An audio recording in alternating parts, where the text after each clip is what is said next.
When it comes to Detroit Lions fans, the prospect of bringing back a fan favorite player is one that is usually too hard to ignore. And for Lions fans, they just got potentially good news at the prospect of bringing back this fan favorite. We're going to talk about it in today's episode, folks, so stay tuned.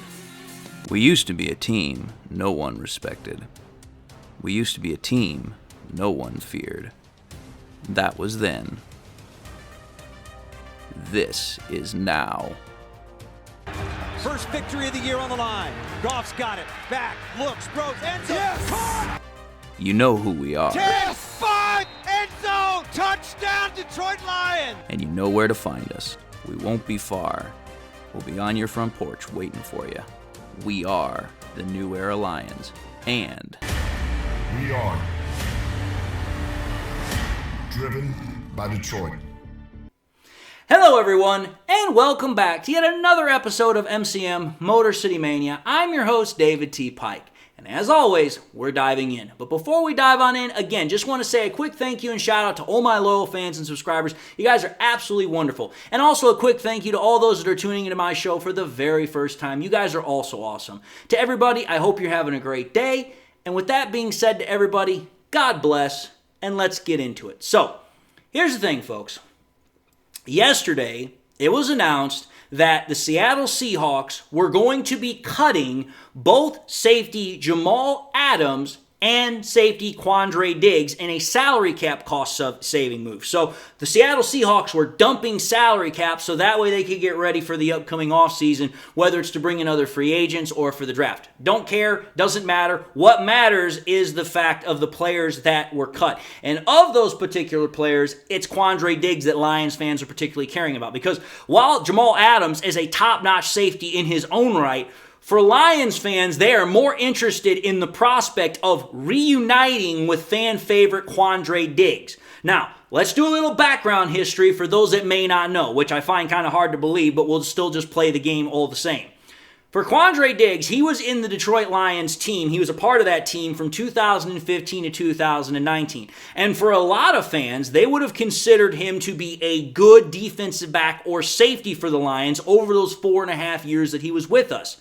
However, though, in 2019, midway through the season, just before the trade deadline, Quandre Diggs was abruptly and shockingly traded by Bob Quinn and Matt Patricia in a move that many fans protested to said team, the Seattle Seahawks. That was a move that nobody was expecting. It came out of the blue, and a lot of Lions fans thought it was a highly controversial move, and to this day, it is a move that a lot of Lions fans are still not too particularly thrilled about.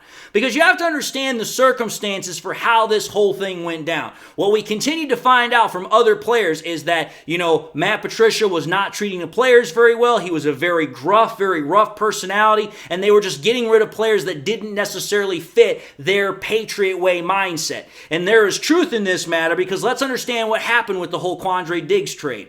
The Lions traded Quandre Diggs and a 7th-round pick in the 2021 NFL Draft to the Seattle Seahawks to get a 2020 5th-round draft pick. Not exactly a whole lot in return for a guy that was considered an alternate Pro Bowl selection the year prior.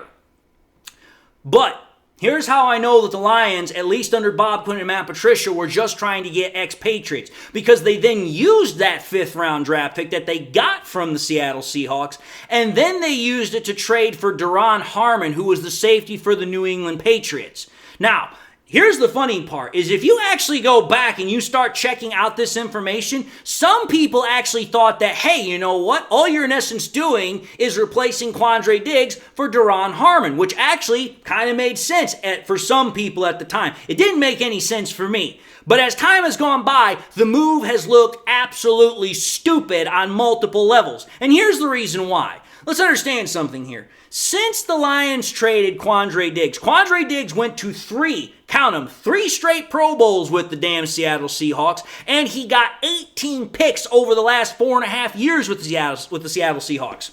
Oh, by the way, Duron Harmon, who we traded that 5th-round draft pick that we got from the Seattle Seahawks, he lasted 1 year in the Detroit Lions. 1 year with the Lions. And since then, he has been, and I'm talking about since the trade with the Patriots, Duron Harmon has been on 5 different teams in the past 5 years. So while Diggs has been staying in Seattle and has been doing remarkably well for the Seattle Seahawks, Duron Harmon, who Bob Quinn and Matt Patricia were all gung-ho to get because he was an ex-Patriot, he knew the Patriot way, over the last 5 years, he's been with 5 different teams, including the Detroit Lions. So it's like, yeah, who clearly won that trade? Who clearly stole the Lions' pocket? That would have been the Seattle Seahawks. Thank you, Bob Quinn and Matt Patricia.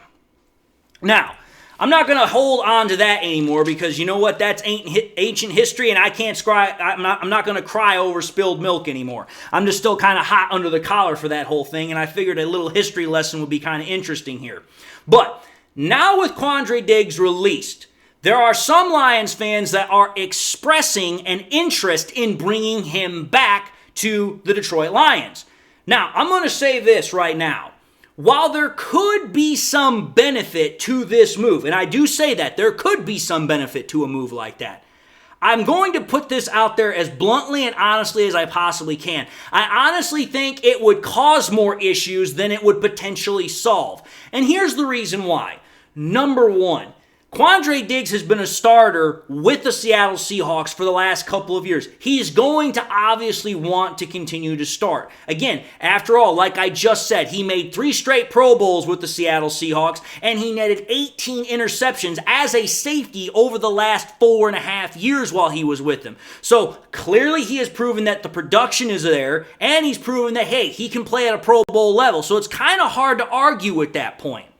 Now, I'm going to also say this. The biggest reason why I think this would cause more problems than solving is because we have to understand this. If there is one position that the Lions have clearly plenty of talent and depth at, it is definitely the safety room, because you have to think about it. We have Ife Melifonwu, who has really started to show out. He has really started to progress, and he has really started to show that, hey, this guy can actually play at a pretty high level as a safety. Then you have Brian Branch, who we just drafted last year, and he's already showing out. And then you also have Kirby Joseph, who is a literal interception machine in his own right. So it's like, okay, here, I know you can only have 2 safeties on the field at any one given time. You might be able to move one down in the box or maybe play him in a joker role or something like that. But typically, you have a free safety and a strong safety. So it's like, okay, here. That would typically mean that one of those 3 guys that I just mentioned is not going to be a starter, potentially, if you bring in Quandre Diggs. Now, that is where you start having that conundrum. That's where you start having that problem of like, okay, if you were to bring in Quandre Diggs, well, who's going to be your 2 starters? Is it going to be, Diggs and somebody else, or is it going to be Diggs is sitting on the bench opposite of those other guys? You just don't know, and that would be a question that Brad Holmes, Dan Campbell, and obviously, Aaron Glenn, and obviously, all the other guys that are going to make into that decision-making factor would have to make a decision on. Now, I will say this. Like I said, this move could have some benefit, and this is why I'm saying could, because we don't know what's about to happen on this front yet, and what I'm specifically referring to is Chauncey Gardner-Johnson, CJGJ, also known as CD Deuce, just in case for anybody who didn't know any of the names that he has gone by or does go by. But here's the thing. Let's just think about this. If CD Deuce were to leave from the Detroit Lions in free agency, then the Lions acquiring Quandre Diggs would actually make some sense, because it's like, okay, CD Deuce was kind of like that veteran presence for the safety room when we brought him in last offseason. Nobody knows officially whether or not the Lions are going to bring back CD Deuce, or if he's going to just bolt in free agency and go somewhere else. We don't know that. So let's just play the hypothetical game of, okay, he does decide to leave. He does decide to go somewhere else. Well, Diggs obviously has familiarity with the Detroit Lions. He knows what it's like to play in Detroit. He knows that whole mindset. He has a lot of veteran experience and presence. You could bring him in to replace CD Deuce, and he would fit right in with Dan Campbell's grit mindset. He would fit right in with the culture here in Detroit, because, again, he played in Detroit for 4.5 years. So that would be a seamless transition, at least in that regard. But, again, it all depends on what happens with CD Deuce. If he leaves, then okay, fine. Going and getting Quandre Diggs, depending upon the price, that might make sense for me. However, though, despite what's going on potentially with CD Deuce, the other main issue with Quandre Diggs for me is his age factor. He just turned 31, folks. Again, when you start taking a look at certain positions in the NFL, typically when they hit that 30 barrier, they start to slow down exponentially. And the positions I'm particularly referring to are running back, wide receiver, and cornerback. And the reason why is because those are positions that require a lot of speed, they require a lot of endurance, they require a lot of stamina. Here's the thing, it's also the same for safety. So I have to wonder how much longer will Quandre Diggs continue to be an effective player if the Lions were to get him? Because you really have to ask this question. Even if the Lions are interested in signing him, which I do believe to a certain extent, the news of him coming out on the free agency market and not knowing what's going to happen with CD Deuce, they've definitely piqued their ears up and they're like, hey, this could be a possible option for us. But you have to understand something here. The guy just turned 31. So would it really make sense for the Lions to go out and sign an aging player to a 1 or 2 year deal that's in essence really a rental contract? I don't know if that makes a whole lot of sense when the whole point of what the Lions are trying to do right now is draft and acquire young talent that they can build and progress and actually develop so that way it can become starting talent over the years. Going out and getting a 31-year-old to potentially be a starter or at the very least being a backup option, unless, again, you lose CD Deuce, that just doesn't make a whole lot of damn sense to me. I know, again, Lions fans have a particular affinity for bringing back players that have played with the Lions. I know one player that the Lions fans have been wanting to bring back for a long time was Ndamukong Suh. Obviously, it's pretty quite obvious that ship has sailed. It's not going to happen. But for a lot of Lions fans, Quandre Diggs is a name that they would love to have come back because he was good for us from 2015 to 2019. And again, one of the areas that we're struggling in right now is pass defense. So a guy that made it to 3 straight Pro Bowls, nabbed 18 interceptions over the last 4.5 years, it just seems to make sense from that perspective. But again, I don't know if the age factor is going to make sense because, again, at 31 years old, you really have to ask yourself and wonder how, like I said, how much longer, how much more effective is this guy going to be? And are you really willing to give this guy a 1 to 2 year real rental deal kind of a contract? I don't know if that makes a lot of sense. But again, I know that there's definitely going to be a difference of opinion on this. I know that there are some fans that are going to be like, hey, bring him back. What's the worst it could hurt? What's the worst it could possibly do for us? He could potentially be able to give us one more great year. Other people will be like, no, we have to make sure that we keep the team young. We have to keep the team, virile. We have to make sure that these guys are able to play at a high level. We don't know if Quandre Diggs will be able to do that again. Again, it's all a matter of opinion. But again, so long as you keep it respectful, I'm good with almost anything you guys can put out there.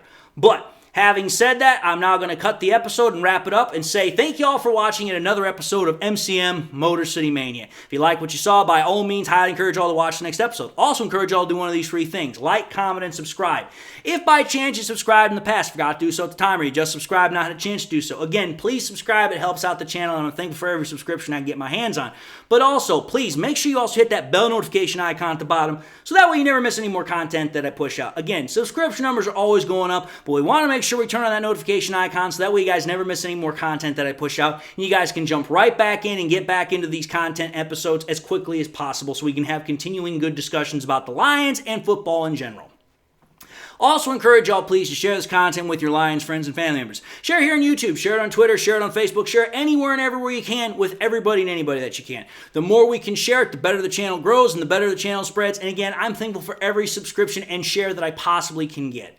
And with that being said to everybody, thank you all once again for watching the content. Absolutely thankful for each and every one of y'all. If you just became a new member of the MCM family via subscription, thank you and welcome to the family. Absolutely glad to have you. If I still haven't earned your trust and subscription just yet, hopefully I'll get to do so on the next time you tune in. But until that time, I just want to say to everybody again, thank you all for watching the content.